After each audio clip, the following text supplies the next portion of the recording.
दिन भर देही में बर्फ रगड़ीला हो, हम भीतरे भीतर खूब जरीला हो। दिन भर देही में बर्फ रगड़ीला हो, हम भीतरे भीतर खूब जरीला हो। सटा जनी जरी कही के फूल झड़ी, सटा जनी जरी कही के फूल झड़ी। बुझना मोरे परेशानी के अच्छा हम पूरा न करी है दूध जरूरत पानी के, पानी से न बूती आग जवानी के, पानी से न बूती आग जवानी के। अरे रहे दा तो से ना होई।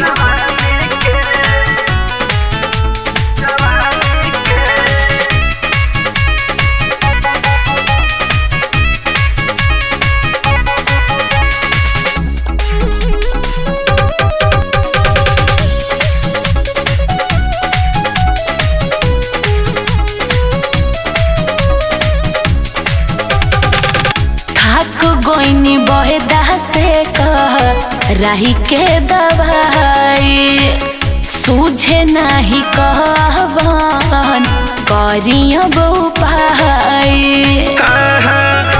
जवनिया के रोग न दवाई से छुट्टी, ढके चदरिया लोहरिया ललूटी। फेरा में रहेला झूठे सब कहेला, फेरा में रहेला झूठे सब कहेला। हम बुझिले तू हर नादानी के बुझला। अरे ऐसा बात नहीं है। पूरा न करी है दूध जरूरत पानी के, पानी से न बूती आग जवानी के, पानी से न बूती आग जवानी के। अरे तोहरे बस के बात नहीं है।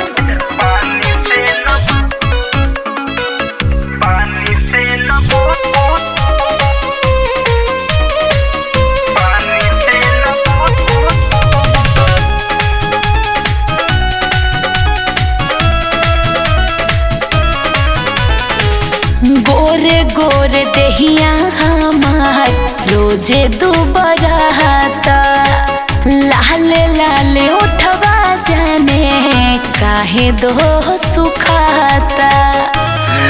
लइका नहीं खूब बचिया अब तो हो गइलू सयान, बतिया के और कर झूठो जाने हो खो परेशान। अरे हमरो सुनी धड़कन धनंजय राखो रमेश हो, सतीश मुकेश बढ़ाव जनी केस हो। अपन जवानी बांधी के हाँ बांधी के। अरे का बुझने किया दे पूरा न करी है दूध जरूरत पानी के, पानी से न बूती आग जवानी के, पानी से न बूती आग जवानी।